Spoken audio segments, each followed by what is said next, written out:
요즘 저는 어떤 대화가 재밌을까? 어떻게 하면 더 깊은 얘기를 나눌 수 있을까를 자주 생각해요. 기록하는 이유도 결국 대화하고 싶어서거든요. 나와의 대화든 타인과의 대화든요. 그러다가 문득 이런 생각이 들었어요. 왜 알쓸신잡은 그렇게 재밌을까? 나는 어떻게 해야 그 사람들처럼 대화할 수 있을까? 그러다가 영상 하나가 저를 멈춰 세웠어요.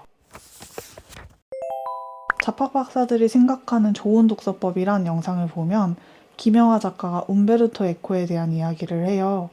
기자들이 움베르토 에코에게 맨날 바보 같은 질문을 한다는 거예요. 여기 있는 책은 다 읽으신 건가요?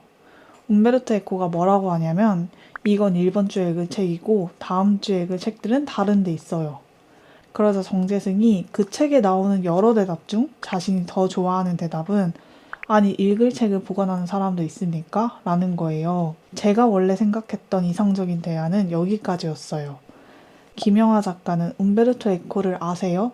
이 책을 읽어보셨어요? 라고 얘기하지 않고 책을 읽은 사람도 읽지 않은 사람도 대화에 참여할 수 있도록 스토리텔링을 해요.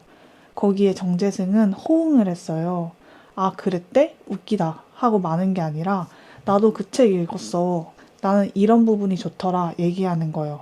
저는 이런 대화를 하고 싶어서 인풋 노트를 썼어요. 제가 좋아하는 사람들의 지식, 감정, 사유의 수준을 비슷하게 맞추고 싶어서요. 상대방이 얘기하는 것에 나도 호응을 하려면 내가 읽고 본 것들이 쌓여야 한다고 생각했죠. 그런데 제가 이상적이라고 생각했던 대화는 첫 단계에 불과했어요. 여기서 유시민이 질문을 하나 던져요. 왜 사람들은 독서량에 집착할까? 처음 영상을 볼 땐 유시민이 정말 궁금해서 독서량에 집착하는 사람들이 이해가 안 돼서 물어본 줄 알았어요. 그런데 영상을 다시 보니까 유시민이 핵심을 짚은 거더라고요. 움베르토 에코는 사람들이 책장에 있는 책을 다 읽은 거냐고 묻는 이유를 이렇게 말했어요. 누구나 많은 책들을 마주하게 되면 지식에 대한 불안감에 사로잡히고 그래서 무심결에 그런 질문으로 자기 자신의 고뇌와 회한을 표현하는 게 아닌가 싶다. 그러니까 유시민이 독서량 집착에 대한 질문은 많은 책을 향한 사람들의 불안감을 이미 담고 있어요. 하지만 자신의 주장, 독서의 양보다 질이 중요하다는 정답을 얘기하기보다는 토론 선상에 올려두고 한번 같이 생각해보자 하며 초대한 거더라고요. 사람들의 대화가 오갈 수 있게 해준 초대요. 그 질문에 김영하 작가가 대답해요. 빠르게 변하는 시대 속 지식에 대한 초조함을 느끼는 것 같다. 에코가 얘기한 것과 동일한 내용을 얘기하는데 그치지 않고 20살까지 배운 걸로 평생 먹고 살 수 있던 과거와 달리 이제는 AI, 메르스처럼 새로운 정보를 계속 배워야 할 것 같고 나만 뒤처지는 게 아닐까 불안해하는 것 같다고 덧붙여요. 알쓸신잡이라는 프로그램이 사랑받은 이유도 거기에 있다고 봤어요. 이야기를 그냥 전달하는 게 아니라 자신들이 사랑받은 이유, 더욱 개인적인 상황에 빗대어 설명한 거예요. 그러면서 또 한 번 생각을 확장하더라고요. 우리 프로그램은 자팍사전이라는 이름이 붙었지만 단순 지식 전달이 아닌 비판적으로 받아들이는 것에 대해 얘기한다. 이것이 중요하다. 단순한 지식, 그러니까 단순한 읽기보다 그 지식을 의심하고 깊게 파보는 일, 깊게 읽는 일, 양보다 질이 중요하다는 답변을 내놔요. 알쓸신잡과 독서를 같은 선상에 두고 얘기하면서요. 그러자 황교익이 호응해요. 학문은 하나의 일리, 하나의 이치다. 그 안의 지식이 진리는 아니다. 나와 다른 생각은 무리가 아니면 일리로 받아들이는 태도가 중요하다. 그러자 유시민이 일리를 확장해요. 우리가 전주에 왔다고 전주를 안다고 말할 수 없듯 책을 읽었다고 그 책을 안다고 말할 수 없다. 중요한 건 책을 즐기기다. 그러자 김영하 작가가 책이 자신에게 준 것을 거듭해서 곱씹어야 한다는 확장을 하고 황교익이 남의 추천 도서가 아닌 서점에 가서 자신에게 맞는 책을 찾아야 한다는 확장을 해요. 여기서 그 유명한 말이 나와요. 유시민은 서점에 가서 책을 일단 사야 한다고 말해요. 출판 문학의 꽃은 책을 읽는 게 아니라 사는 거라고. 우리 읽지 않은 책이 쌓여 있는데 또 사면서 출판 문학의 꽃은 나다 라고 죄책감을 덜잖아요. 그러면서 김영하의 또 유명한 문장, 책은 읽는 책을 사는 게 아니고 산책 중에 읽는 거라는 문장을 기억하기도 하고요. 다시 움베르토 에코의 말과 이어지죠. 여기 있는 책은 읽을 책이라는 것. 제가 처음에 질문을 던졌죠. 왜 알쓸신잡이 재밌게 느껴질까? 어떻게 하면 그렇게 대화할 수 있을까? 호응과 질문과 확장의 반복 때문에 알쓸신잡을 보면 참 재밌게 대화한다는 생각이 들었던 것 같아요. 어떻게 그렇게 대화할 수 있을까에 대한 답은 하나의 이야기는 적절한 질문 하나에서 나온다라고 내렸어요. 이 클립의 썸네일은 사람들은 왜 독서량에 집착할까라는 유시민의 질문이에요. 그 질문이 없었다면 클립도 존재하지 않았겠죠. 움베르토 에코가 여기 있는 건 이번 주에 읽을 책이에요 라고 대답했다는 글은 세상의 바보들에게 웃으면서 화내는 방법에 나와요. 에코는 자신의 방문객들이 그렇게 묻는다고 했지 기자들이 바보 같은 질문을 했다고 말하지 않았어요. 그리고 이번 주가 아닌 이번 달에 읽을 책이고 다음 주가 아닌 다른 책들은 다른 곳에 있다고 말했어요. 사실 정확한 건 아니라는 거죠. 적절한 인풋은 중요하지만 팩트, 정확성보다는 스토리텔링이 더 중요한 것 같아요. 김영하가 말했듯 알쓸신잡은 지식을 전달하는 게 아니라 그 지식을 대하는 태도를 얘기하고 우리는 그 태도 혹은 지식의 흐름을 보는 걸 좋아하는 것 같아요. 결국 그런 대화를 하기 위해서는 스토리텔링과 적절한 질문 하나가 필요하다. 많은 인풋, 다독도 중요하지만 내가 어떤 방식으로 지식, 정보를 받아들이고 정리했는가가 더 중요하다. 이게 제가 찾은 결론입니다. 저는 인풋을 어떻게 정리하면 좋을까라는 새로운 질문을 마주했어요. 알쓸신잡같이 대화하도록 인풋과 생각을 정리하는 방법으로 제텔카스텐을 참고했어요. 제텔카스텐은 독일어로 카드 상자라는 뜻인데요. 간단히 말하자면 이런 거예요. 하나의 생각은 하나의 카드에, 그리고 그 생각들 사이에 연결을 만들기. 연결을 통해 나만의 지식망을 만들어가는 거죠. 저는 이게 꼭 생각을 저장하는 서랍장 같았어요. 인풋을 쌓아가는 게 아니라 필요할 때 꺼내볼 수 있는 구조. 제텔카스텐에는 세 가지 메모가 있어요. 임시 메모, 연구 보관용 메모, 프로젝트용 메모. 임시 메모는 떠오른 생각과 정보, 연구 메모는 남기고 싶은 핵심, 프로젝트용 메모는 어딘가에 활용할 수 있는 글감. 중요한 건 임시 메모가 연구 보관용 메모가 아니라는 거죠. 연구 보관용으로 넘어가기까지의 사고와 반복, 비교, 연결이 필요하다. 이게 제텔카스텐의 핵심이라고 생각했어요. 최근에는 제텔카스텐을 디지털로 정리하는 방법이 소개되고 있는데 저는 아날로그 방식을 이용하고 있어요. 디지털의 최고 강점은 편함이죠. 인용글을 긁어 붙이기도 편하고 타이핑 속도도 손으로 쓰는 것보다 빨라요. 그런데 저는 그 두 가지가 제 생각을 건너뛰게 만든다고 봤어요. 모든 걸 손으로 작성하다 보면 그냥 긁어붙이기보다 핵심이 무엇인지 고민하게 되고 그 핵심 단어 혹은 핵심 개념을 압축해 적으려고 하더라고요. 원문 그대로 가져올 때도 있지만 자기만의 언어로 정리하기, 손으로 쓰면서 문장을 곱씹기가 되게 더 중요하다고 봤어요. 제텔카스텐 슬기로운 메모 생활에는 이런 문장이 나옵니다. 메모할 때는 발췌문이 아니라 텍스트 내용을 간결하게 재구성한 설명문을 써야 한다. 항상 다음과 같은 질문을 자신에게 던져보면 좋다. 어떤 주장이 제기됐을 때 배제된 내용은 무엇이며 의도되지 않은 것은 무엇인가? 물론 제게는 인풋의 양을 늘리는 것보다 아까 알쓸신잡의 대화처럼 하나의 문장에서 하나의 질문을 끌어내기, 그게 중요하다고 봤기 때문에 아날로그로도 충분한 거기도 해요. 그리고 최근 보여드렸듯이 60 다이어리를 쓰고 있어서 종이를 계속 추가하거나 뺐다가 옮길 수 있는 점이 제텔카스텐 방식과 잘 어울려요. 굳이 메모 상자를 마련할 필요 없이 카드를 넣는 것처럼 생각 단위를 페이지 단위로 정리하고 있고요. 아직은 생각을 하나씩 메모해가는 수준이라 연결할 점들이 많지는 않아요. 제 방식이 제텔카스텐과 완벽하게 동일하지는 않고 제 입맛에 맞게 조금 변형시켰는데요. 이제 실제 예시를 보여드릴게요.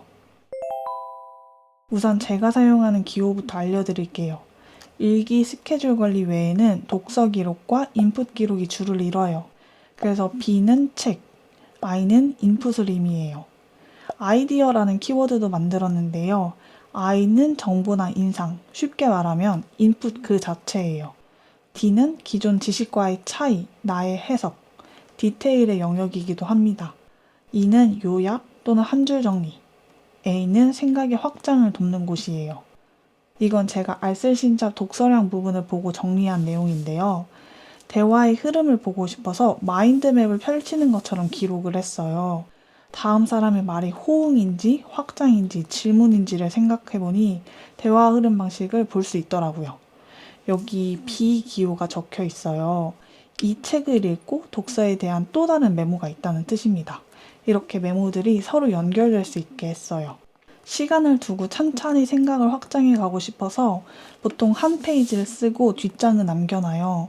서로 다른 카테고리 메모를 함께 쓰지 않는 이유는 아까 제트카스텐 관련해서 말씀드렸듯이 인풋이나 생각을 모두 모아두지 않고 왔다 갔다 뺐다 꼈다 하기 위함입니다.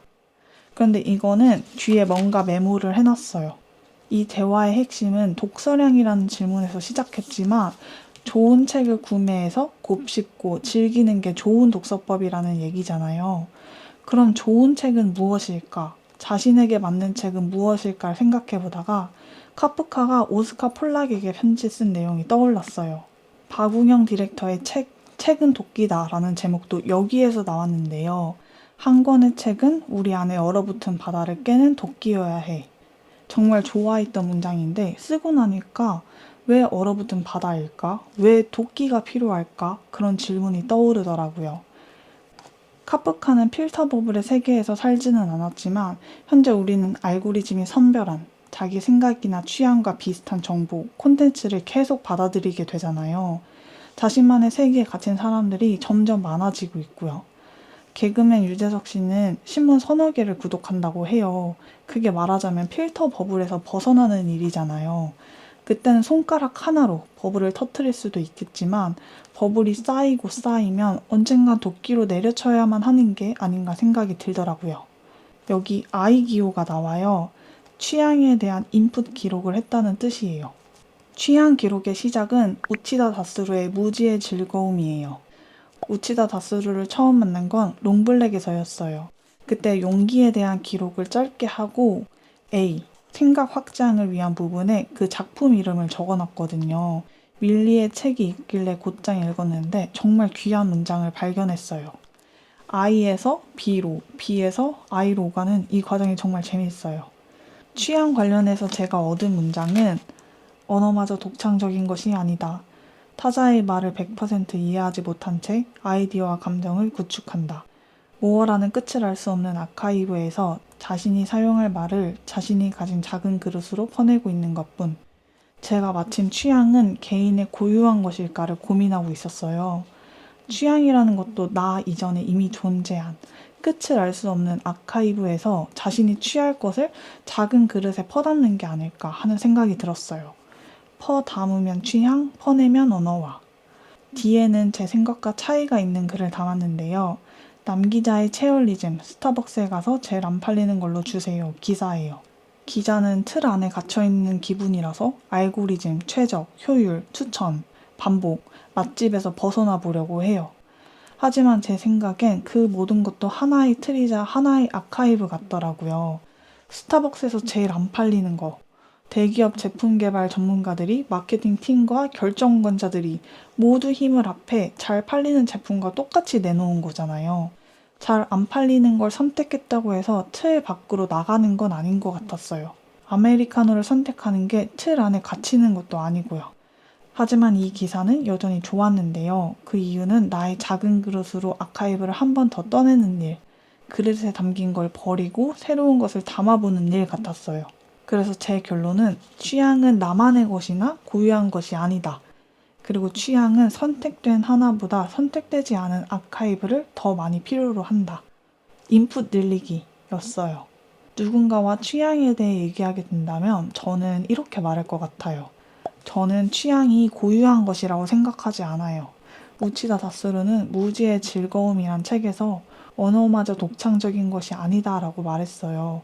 우리는 어떤 말을 하면 독창적이라고 생각할 수 있지만 실상은 100% 이해하지 못하는 직접 만들지 않은 언어를 조합해서 사용하고 있어요. 이 세상에 존재하는 것, 내 취향이라고 고르는 것도 모두 나의 독창적인 게 아닌 세상에 이미 존재하던 거예요. 거기서 내가 무엇을 택하느냐가 더 중요하죠. 그 선택에 나의 의지와 의식이 들어있고 그 선택이 나라는 사람을 보여줄 수 있으니 취향이라는 것은 고유성 때문이 아니라 의지 때문에 빛나는 거 아닐까요? 그러면 상대방이 뭐라고 대답할까요? 어떤 질문을 제게 던져줄 수 있을까요? 여러분이라면 제게 어떤 질문을 하실 것 같아요? 여기서 저는 질문 하나를 아직 찾아내지 못했어요. 어서 김영어와 정재승을 지나 유시민회까지 가도록 더 많이 공부하고 생각해 봐야 할 것 같아요. 그러면 뒷장에 하나의 질문과 함께 고구마처럼 줄줄이 나오는 생각을 적을 수 있지 않을까 기대하고 있어요. 제가 앞에서 아이, 취향을 다시 보려고 한 건 필터 버블에서 벗어난다는 것이 더 많은 아카이브를 탐색한다는 것 같아서예요. 아카이브 속에 다양한 것을 담아보는 건 하나의 틀을 깨는 것과 비슷한 것 같아서요. 이렇게 연결해두면 다음에 사고를 확장할 때도 편하겠죠? 그러면 알쓸신잡 페이지를 취향 앞으로 옮겨줘야겠어요. 제가 하나의 질문을 찾아내 인풋 기록 하나만 더 보여드릴게요. 저는 오랜 기간 사랑은 자기애라고 생각했어요. 그러다가 여러 문학가가 정리한 사랑의 정의를 만나게 됐어요. 머릿속에서만 맴돌아 모호하던 사랑을 나라면 어떻게 이야기할지 고민하며 기록을 시작했어요. 아이에는 사랑에 대한 다양한 문장을 적어놨어요. 우선 신영철 평론가가 슬픔을 공부하는 슬픔에 적은 문장입니다. 세상에는 교환 아닌 것이 별로 없으므로 좋은 글을 얻고 싶다면 이쪽에서도 가치 있는 것을 줘야 한다는 것. 내가 가진 가장 귀한 것은 생명이지만 그렇다고 생명을 줄 수 없지 않은가? 아니, 줄 수 있다. 생명은 일생이라는 시간으로 이루어져 있으니 시간이라는 형태로 분할지불 가능하다. 생명을 준다는 것은 곧 시간을 준다는 것이다. 그 다음은 이승우 사랑의 생애에 나오는 문장입니다. 사랑하는 사람은 사랑의 숙주다. 그리고 에리 브롬의 문장. 사랑은 본래 주는 것이지 받는 것이 아니다. 이 세 사람의 공통점은 무언가 주는 데 있어요. 저는 사랑을 자기애라고 생각했잖아요. 나를 돋보이게, 나를 행복하게, 나를 성장하도록 돕는 일을 옆에 두는 일. 혹은 상대에게서 나를 발견하라는 행위. 모두 나와 관련된 거죠. 그 누구도 나를 죽이면서, 나를 없애면서 사랑하고 싶지 않잖아요. 그건 불행하잖아요. 그런데 어떻게 신영철은 가장 소중한 것을 주고, 이승우는 자기 자신을 내어주고, 에리 프롬은 받지 않고 준다는 걸까 싶더라고요. 그 차이점을 뒤에 적어놨어요. 여기까지 쓰고 답을 못 찾다가 에리 프롬의 또 다른 문장을 발견했어요. 사랑하는 사람은 쉬지 않고 자신을 변화시킨다. 더 많이 느끼고 관찰하며 더 생산적이고 자기 자신과 더욱 가까워진다. 그러니까 내어주고 비워줘야만 받고 채울 수 있다는 말 같았어요. 그러고 보니 세 사람이 무엇을 받았는지가 갑자기 보이더라고요. 신영철은 글을, 이승우는 사랑을, 에리 프롬은 자기 자신을 품게 됐어요. 사랑은 주기만 하는 것도 받기만 하는 것도 아니다. 단순 자기애도 이타심도 아니고 이것이 저희 이 결론이었어요. 그러자 하나의 질문이 떠오르더라고요. 사랑은 거래인가? 얻는 것이 있으면 잃는 것도 있기 마련이라고 하는데 잃는 것이 있으면 얻는 것도 있다는 그런 교환인가 싶더라고요. 지금 당장은 그런 것 같다고 생각하지만 또 다른 호응과 확장과 연결을 기다리고 있어요. 답은 곧장 쓰지 않고요. 나중에 제가 혹은 누군가가 여기에 답을 채워주길 기다리고 있어요. 여러분은 어떤 것 같나요? 사랑은 거래인가요? 저는 지금도 계속 질문을 모으고 있어요. 처음 인풋노트의 목적은 정보를 까먹지 않기 위해 기록하는 거였는데 이제는 생각을 정리하기, 좋은 질문을 하기 위해 쓰고 있어요. 영상 처음에 제가 이렇게 물었죠. 왜 알쓸신잡이 재밌게 느껴질까? 그건 정보가 많아서가 아니었어요. 제가 좋아하는 영상들은 기록의 중요성, 사랑받는 인물의 특징, 우리는 타인을 이해할 수 있는가와 같이 우리 삶과 정말 가까운 모두가 한 번은 해봤을 생각을 얼마나 집요하게 파고들었나를 볼 수 있어서였어요. 생각의 흐름과 각종 인용을 통해 파악할 수 있는 그 집요함과 박식함.